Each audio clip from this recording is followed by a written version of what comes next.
জানি না তোমরা এই ভিডিওটার রেজাল্ট পাওয়ার আগে দেখছো নাকি পরে। এই ভিডিওটা শুধুমাত্র যে স্টুডেন্টদের জন্যই তাই নয়, এটা কিন্তু গার্ডিয়ানদের জন্য ইকুয়ালি ইম্পর্টেন্ট। দেখো, আমরা অনেক সময় ভালো রেজাল্ট পেলে খুব গর্ববোধ করি, আবার খারাপ রেজাল্ট হয়ে গেলে লজ্জা বোধ করি। এটা স্টুডেন্টরা তো করেই, পাশাপাশি তাদের অভিভাবকেরাও করে।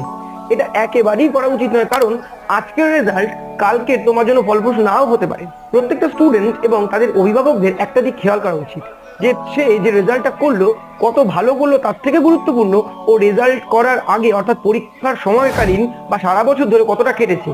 যদি আপনার ছেলে বা মেয়ে সারা বছর ধরে পরিশ্রম করে, রেজাল্ট যদি খারাপ করেও থাকে, আপনি নিশ্চিন্ত থাকুন, কারণ ওর এই পরিশ্রমের যে অভ্যাসটাও তৈরি করেছে, ভবিষ্যতে হয়তো এটাই ওকে সাফল্য এনে দেবে। কারণ আজকের ভালো রেজাল্ট হয়তো ওর আত্মবিশ্বাস বাড়িয়ে দিয়ে খারাপও করে দিতে পারতো।